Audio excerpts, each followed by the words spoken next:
monsters of online dating. This is why I hate people.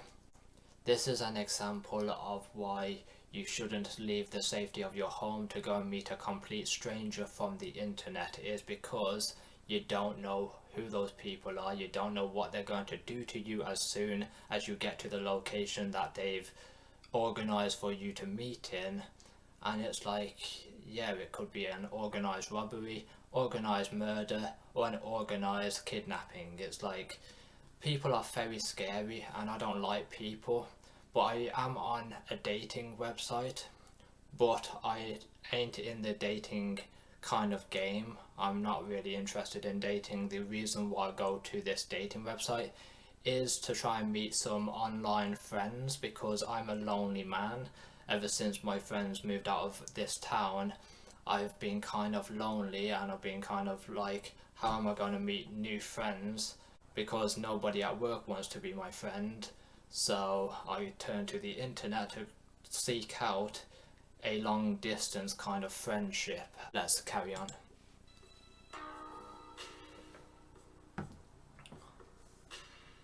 So after recommendations from friends, she decides to give online dating a shot and creates an account on Match.com. She sets up her account, uploads some photos, and patiently waits for a compatible match. And about 2 months later, in September, Mary Kay thought she found that match when she stumbled across the profile of 52-year-old Wade Mitchell Ridley. This guy just looks like a wrong un. Like, I look at his eyes and I just see nothing but pure evil into this man's eyes, man. Like, that's a red flag. His profile picture is the red flag that should have been fucking flown into the fucking air, because like, I can see how he's a red flag. Like, he just looks like an evil man.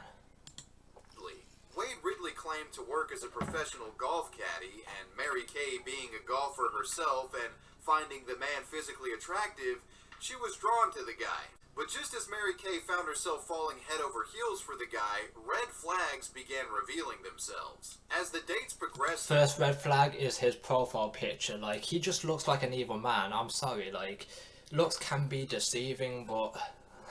am I wrong? He's in a fucking dating app's killer video. Like, I'm not fucking wrong. She caught the man rifling through her purse without permission. That is all kinds of wrong, man. You don't go into anyone's personal fucking belongings and get anything out. You go in my pockets, mate, I'm fucking doing what fucking Butch does on WWE. I'm fucking snapping your fingers. Like, I've seen that shit, like some of those clips, they look painful as fuck, but you go into my fucking pockets, I'm fucking, my hand's there fucking ripping your fingers apart and fucking breaking them, bending them backwards, snapping them completely off and eating them like they're hot dogs. In a frantic effort to browse through her text messages. Leave people's property alone. That's the moral of the story, unless you want your fingers to fucking bend backwards and hurt like fucking hell as I rip them from your fucking body and eat them like fish fingers. Definitely some unacceptable behavior for week 2 of casual dating. With the Hey, I just hit my tooth with the fucking sippy fucking thing. Like, now I'm gonna bleed. Oh well, I've got the taste of blood. The blood of my enemies. And paranoia revealing itself, Mary Kay would decide to call off their dating relationship just 10 days after it started, telling Wade Ridley that things were moving just a little bit too fast for her liking. The man wouldn't handle... I'm a man that likes to take things really fucking slow. Back when I did want to date people, but then I realised that I hated people and now I don't want to date them, but I will still have them as my friends, and if they try to like touch me or whatever and try to force a relationship on top of me, I'm gonna do a Shawn Michaels and Sweet Chin music their ass back to their fucking house. Like, fuck you, and they're not coming to my house because I don't want people coming to my house. That's literally it. I wouldn't even let my best friend come to my house, because guess what all friends can do? They can fall out and then they've got your address and then they're gonna show up unannounced and fucking beat you into probably death. You will see God real quick if you start fucking leaking address to your friends or people outside of your fucking family circle. You just don't do it. You don't fucking do it. I don't care how trustworthy the people are, you just don't fucking invite them back for a cup of tea or a coffee. They can have this D in a fucking alleyway for all I care. You ain't coming to my fucking personal place of rest, of safety, of jerking off, of playing video games. Yeah, you ain't coming here ever in my life. If you do come to my house, I will fucking whack you over the head with my long ass dick, because it really is that long. Actually, I've got a lamp on my left side, I've got a screen on my other right side, which I only use for my console gaming. I've got a screen right in front of me, which I'm not going to fucking break. I've got a laptop behind me, which I will whack over your head in a matter of 2 seconds. You can count as you are getting beat to a bloody pulp. I've got my phone that I can also shove up your ass if you fucking come and trespass on my property. You ain't leaving here alive, basically. I've got a pen as well, and I will shank you with it. The wake of the breakup, Wade Ridley reportedly sent a flood of angry text messages to Mary Kay, accusing her of being a terrible and selfish person.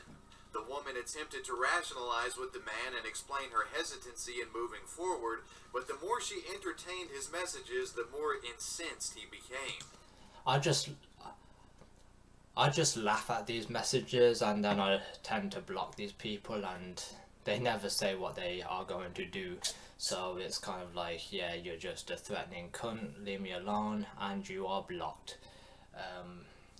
I've said some fucking fucked up shit in my past as well, but the thing is they're just words, and they don't mean anything until you escalate it to something more than words. And if you do anything but a little bit of shit talking on your online dating fucking apps, then you are a fucking psycho and you need professional help. Mary Kay was simply Wade's first victim, a completed objective on a kill list that he had created. This list was populated with romantic partners that he had vendettas against for perceived wrongdoings. One name on this list was another woman. I told you, he just looks fucking like an evil man, so at the end of the day, like, are you fucking surprised that he went on and tried to take someone's life and multiple people's lives? No. I saw his fucking profile picture and I was like, no, I would not fuck this man. I don't care how fucking good looking I think he is. I have a fucking conscience that tells me that he's about to take my fucking life. No, I'm not going to fucking date this guy. Fuck off before I called the fucking bouncers on your ass. Ridley had met on Match.com, Ann Simonson. And unfortunately, this North Phoenix woman was targeted as his next victim.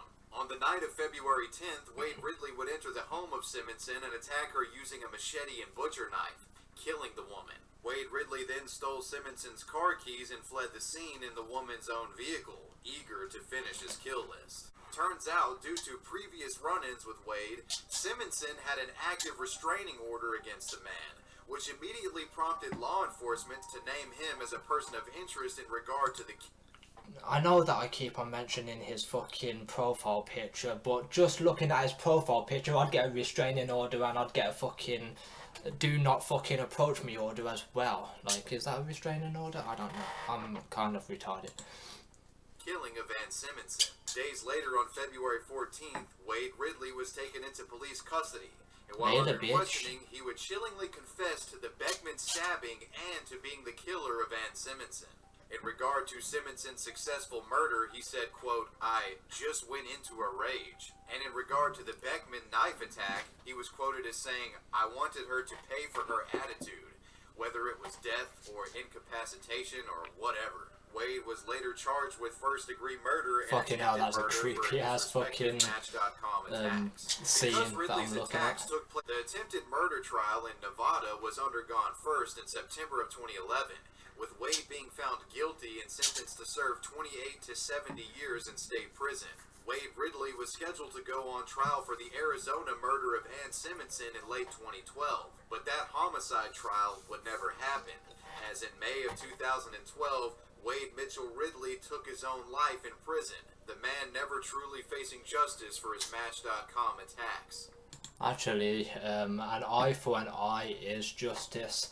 I I I never understand why people like think in their head I'm going to take someone's life, but they never think in their head, oh, I'm going to take my own life because I'm a menace to society. I should not be here if I'm going to cause trouble.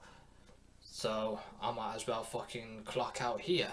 So it's kind of like, yeah, you should clock out if you're going to cause people hell and mayhem, because that's not what life is about. And if you think that's what your life is about, grab that rope, fucking time to go yourself, and fucking be off out of here. We don't want to fucking deal with your bullshit. Like, get out of here. Miraculously, Mary Kay Beckman would recover from the vicious attack she endured at the hands of Wade Ridley, and she's still a practicing real estate agent to this day. An interesting footnote to this story is that in 2013, Mary Kay actually filed a civil lawsuit against Match.com requesting $10 million in damages, with Beckman and her attorneys essentially alleging that Match.com was liable for allowing a deranged individual like Wade Ridley to run roughshod on their site. But Beckman and her... A lot of these sites are fucking liable, but they don't suffer the consequences. That's why there's so many murderers that are hiding in plain sight on these websites, and nothing gets done because, like, I don't know why they don't get sued, but they must have some real good lawyers to avoid getting sued. The amount of people that just look shady and the amount of scams that are on these dating sites are fucking worrying. With my personal experience with them, everyone's either a catfish, or they're a fucking scam artist, or they're just someone that's very shady, and you can just tell that they're shady looking into their profile picture. Like, I looked at Wade and I thought, this man just looks shady. Why would anyone want to date that? So at the end of the day, I do have good judgment when it comes to people. When I walk down the street, I know if there's a wrong gun in front of me, and I know to avoid that person, to potentially like not get attacked on the street, because I am woke. I am quite woke when it comes to people. I can see just by looking into their face that there's something wrong about them. Her attorneys have struggled to find the company liable in this regard, and there's no reporting that I can find in. But even if someone doesn't look shady, everyone can act on their own. So it's best just to avoid people as a whole, whether they look shady or not. Like, I try to avoid people. That's why I don't go outside, is because, like, people are very unpredictable. So I don't want to deal with their bullshit, because some people like to dish out their bullshit to others, and I ain't trying to fucking catch the fucking heat of their fucking shit. Like, no, I'm trying to fucking stay in my own lane and worry about my own life. I'm not trying to worry about you. You can go to prison for all I care, or you can, like, go to the afterlife. I don't fucking care about you. Like, stay in your own lane and I'll stay in mine. I hate the fact that we just share this world with other people. Like, it would be a better world if we just were all locked away in our own families and our own bubbles, and we didn't have to fucking worry about other people's bullshit, because, like, we don't know those people, but for some reason when you're walking down the street, some people will look at you and they'll decide if they want to take off of you, meaning like pat you down for valuable belongings, or if you just look like a homeless man that has nothing on them. Like, that's what I say. People are very unpredictable, so you don't know if they're going to, like, look at you and see, this man has something that I want, so I'm going to steal off of him. Or if they think, this man has nothing of value, I'm just going to let him walk by me. Like I say, people are very unpredictable in this life. So I hate the fact that we have to share this world with them. Like, you get your Karens in your supermarkets, you get your fucking grumpy assholes that think that they are special when they're not, they're just assholes. You get your rich assholes that obviously think they're special because of their financial state. We do not take money with us in the afterlife, we leave it here. So what's the point of fucking acting like the big I am if you're really just a small man with a big income? Like, I don't care about your fucking money state, your financial state. You can fuck yourself for all I care with your fucking money, but it doesn't change the fact that people are going to show up at my funeral and nobody's going to show up at your funeral. So, just saying. You may be rich, but it's not guaranteed that people really care about you. They might just care about you for the money. But why should they care about you? You're no different than anybody else. And that is why I say, like, you can have best friends or whatever, just don't bring them to your place of rest, because you don't know if they've got friends that will, like, you don't know if they're looking out for valuable items, and if they've got friends that obviously go down the wrong paths in life. That's what I'm trying to say. While Match is generally considered to be one of the safer dating apps out there, the case of Wade Mitchell Ridley goes to show that even the boomer dating sites can contain vicious killers. Yep, and that is why I need a security team to keep myself safe. Because it's not just about sick individuals in online dating, they are all around us and nobody knows who they are. That's the scary part about it. Meet in person. On August 18th, Adam and Haley would meet up at a local bowling alley, and apparently the date went well. After spending a good deal of time at the bowling alley, Haley Bustos actually allowed Adam to take her to his home afterwards. The two would spend some time there until late in the evening when the date concluded, after which Adam dropped Haley off at an apartment she was staying at. Sometime after being dropped off, Haley reportedly texted Adam, "I had a good time and would like to see you again." It's a message that implies that Haley Bustos enjoyed her date with Adam and was possibly interested in going forward romantically. But in all reality, this was likely far from the truth. After being dropped off at the apartment, she enters where 3 associates are waiting for her return. These men were 26-year-old Andre Warner, 26-year-old Joshua Ellington, and 31-year-old Gary Gray. Once inside, Haley Bustos allegedly begins a conversation with these individuals detailing various expensive items she noticed inside of Adam Hilaire's home. Items including gaming consoles, multiple televisions, jewelry, liquor, and cash. And it's at this point where all 4 individuals allegedly hatch a plot to go back to Adam's apartment and rob him for his possessions. In the early morning hours of August 19th, Haley Bustos, along with Andre Warner, Josh Ellington, and Gary Gray, get in their vehicle and head to Adam's apartment. A location that Haley Bustos was very familiar with, as she was just there hours prior. Upon arrival, the crew parks their vehicle outside of Adam's apartment. Haley Bustos and Josh Ellington stay in the car to keep watch, while Andre Warner and Gary Gray proceed to break into Adam's home. Once inside, Adam Hillary is detained and held at gunpoint while the house was pilfered. Fearing for his life, he pleads with the burglars, begging them not to kill him. He explained that he had a 5-year-old daughter to raise and that they could take whatever they wanted, just begging for them not to kill him. But unfortunately, these callous criminals cared none for the man's circumstance, and after robbing him blind, Andre Warner forced Adam to his knees and shot him in the back of his head execution style, killing him in cold blood. After the murderous plunder, the men hurriedly exited Adam's apartment and piled into the vehicle along with Joshua Ellington and Haley Bustos. The group fled the scene with just a few $100s of stolen property. at the expense of Adam's life. Essentially using the Plenty of Fish app as a means to get close to Adam Hillary, then scouting out his home with the intention to later rob him with the help of Warner, Ellington, and Gray. As a matter of fact, in court, Haley Bustos would testify that a friend had told her to download these dating apps because they could be used to lure in men and exploit them for money. And with that testimony in mind, it does kind of seem like we're dealing with a honey trap situation here.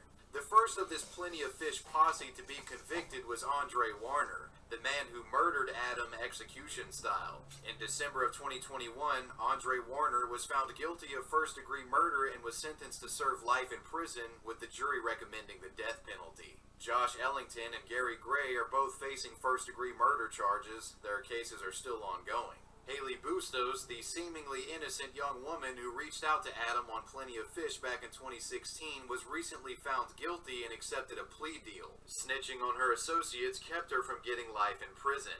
In early 2022, Haley was sentenced to serve 25 years for her involvement in the criminal robbery conspiracy that led to Adam Hilaire's death.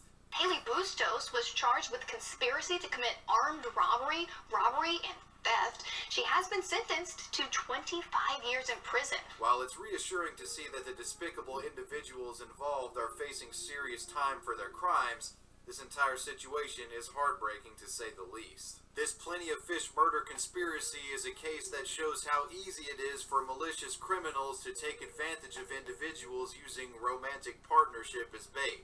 What first appeared as an innocent young woman on Plenty of Fish turned out to be a duplicitous con artist with murderous associates. Their despicable deeds and petty greed left an innocent man dead and his 5-year-old daughter fatherless. It's pointless, you know, to have that in your heart, to want to be violent, to kill someone. I don't get it. I don't understand how people can even want to be like that. People are fucking very evil, and especially when it comes to like materialized items, it's like, so you're really going to kill somebody over materials? Like, you're really going to kill somebody over objects? Like, that's a human life that you're taking away based off of what he has, that you're not going to take with you in the afterlife. You are going to leave those items behind anyway, whether you did this for money or whatever the fucking motive was. Everybody's got rent to pay. That is why everybody gets a fucking job, to pay their rent. And most people will not thieve off of each other. It's just the fucking cowards of life that will fucking thieve off of other individuals because they're fucking jealous that they have a better life than these fucking scumbags living in what's known as a hood, a very fucking rough place. And they're trying to get out of the hood, and their only option is, what's better than the hood is prison. So they found their way out of the hood and into the rat hole that they deserve to be in. It's a harrowing tale that showcases what happens when a serial killer uses Grindr and He's an ugly motherfucker. Like, who the fuck are these guys that would look at him and think, yeah, I'd plow him? Like, no, man. He is an ugly ass bitch, man. Like, Jesus Christ. He has pimples all over his fucking face. He's like, he doesn't fucking, he looks like he hasn't washed for a fucking month. Like, seriously? These are the guys that you like? Like, what the fuck? Like, I thought gay people are very flamboyant and they like fucking good looking people, but there's nothing good looking about this man. Says me, right? But, yeah, like, I'm better looking than him, come on. Type of men that you say that you find attractive. All now dead, Stephen.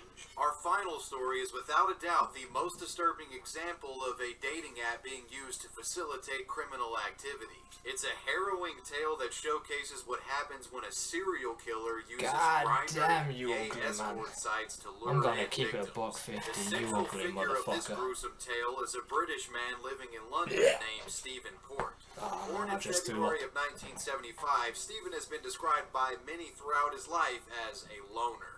Folks that knew him personally say he was bullied growing up and always had trouble fitting in. London, a location that approximately 8... I would not date a motherfucker that lives in fucking London. London is a big red flag for me. Like, Jesus Christ, the amount of crimes that's in that fucking city, I would stay away from these people. I wouldn't date anybody in London, Birmingham, or fucking Manchester. That is fucking, like, they are creepy ass places with a lot of fucking crime rates, like going through the fucking roof. Like, no, I would not fucking date anybody in the big cities. Keep it in the small towns. That's where the good people are at. 8 years later would become the headquarters for a sexual deviant and serial killer.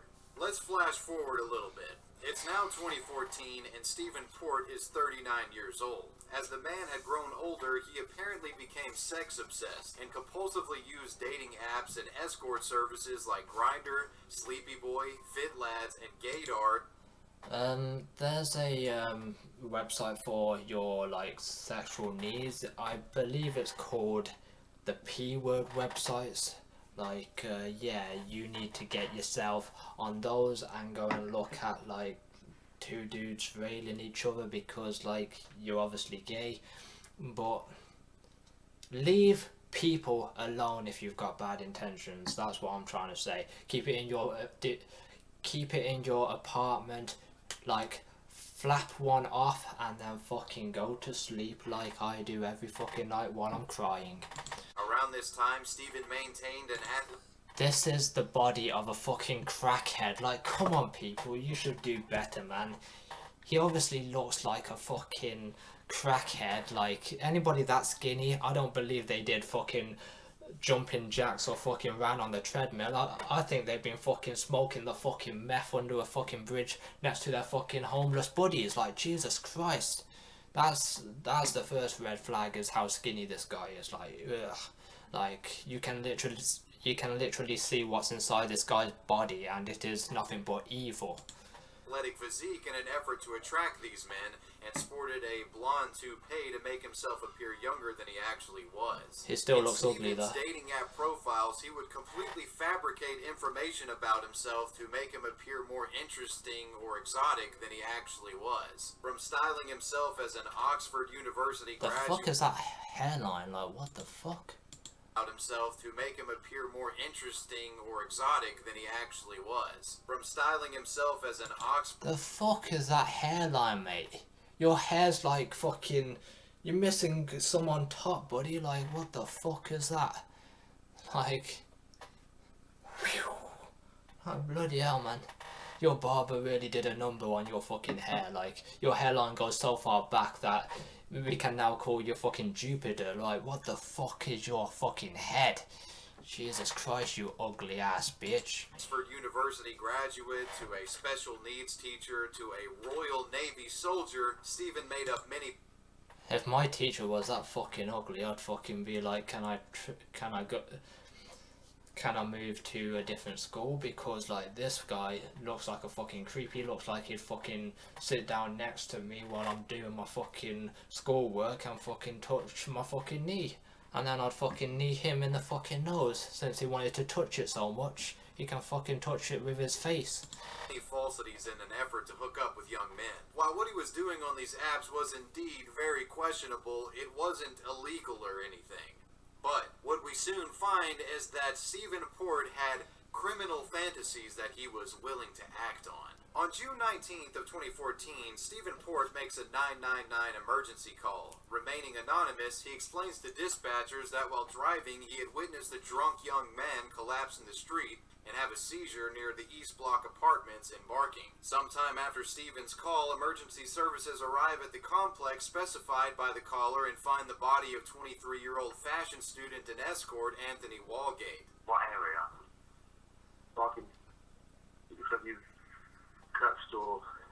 anesthesia or something. Just always just drunk. But yeah. Authorities would pronounce the young man dead shortly after arriving. A bottle of the party drug GHB was found on his person, and the cause of death was ruled as an overdose. Police didn't think there was any foul play here. They felt that this man was abusing the GHB drug, had an overdose, and died from it. Simple as that. They didn't think anything was up with this. However, what authorities didn't realize at the time was that Anthony Walgate was an escort that Stephen Port had hired from an escort site called SleepyBoys.com. Stephen then lured the young man into his apartment with the promise of £800 for his services, only to spike his drink with a lethal amount of GHB, sexually assault his unconscious body, and murder him by way of drug overdose. Stephen then moved Anthony's body to the street and allegedly planted the drug on his person to trick police. He then fed emergency dispatch the bogus story about him randomly passing this collapsing man on the street, and nobody was the wiser. While police didn't initially find the death of Anthony Walgate suspicious, a later tip provided by a friend of Walgate would actually draw Stephen Port into question here. This friend explained that he knew Anthony Walgate and knew that Walgate was going to an apartment owned by a man named Stephen Port the evening of his death, as Walgate had discussed this meetup with the friend before heading over. Police then pieced things together and realized that Stephen Port was actually the individual that made that emergency services call, which they considered quite suspicious. That's what you should always do when you're going out, whether it's with friends or whoever the fuck. If they're in the same class as you and you don't know them that well, just tell a friend. I did that when I was going over to this like weirdo's fucking house for the first time, because he seemed pretty like a cool guy, but I also had freaky like feelings about the guy, so what I did was tell my friend like I've been invited out for drinks with these people. I don't really know them that well, but I will tell you when I get home how everything went with this night out of drinking. And I went out drinking and fell asleep at the guy's house, and then came back like the next day, and the rest is like history. But yeah, I did everything right. Tell a friend, and then they can like, if there's any worries and if the police are looking for me because I'm gone missing or reported missing, then my friend would know where I am and if I'm safe, and if he gets suspicious that I haven't been home for quite a few days, then he can tip off the police.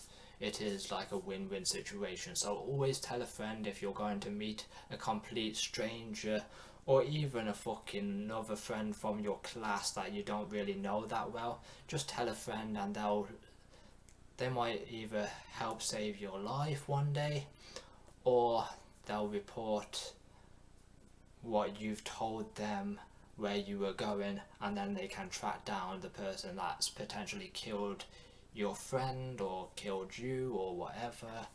So justice will be served on a fucking plate. The only thing that you have to do is tell a friend if you're going to a weirdo's place.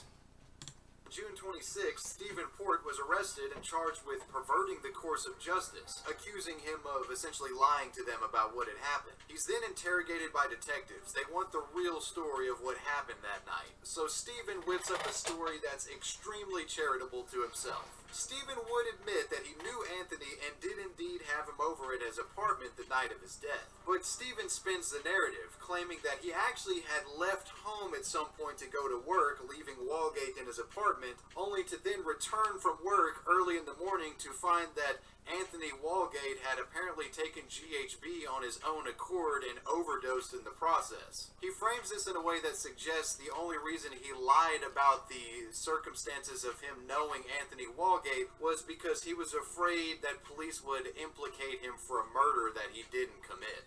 And well, police would believe Stephen's story, considering the death of Anthony Walgate simply to be a freak accident of sorts. Stephen would be released on bail and would later have to go to a low-stakes hearing for perverting the course of justice. We'll get to that hearing later. Stephen had successfully gotten away with a brutal essay and murder, and once he realized how easy it was for him to get away with these heinous crimes, he continued committing them, delving deeper and deeper into Not criminality. surprised. He would continue using apps and hookup services to commit more essay and murders over the next year. His next victim would be Gabriel Cavari. Stephen Damn, had reported- dude, man, he looks like a nice person, man.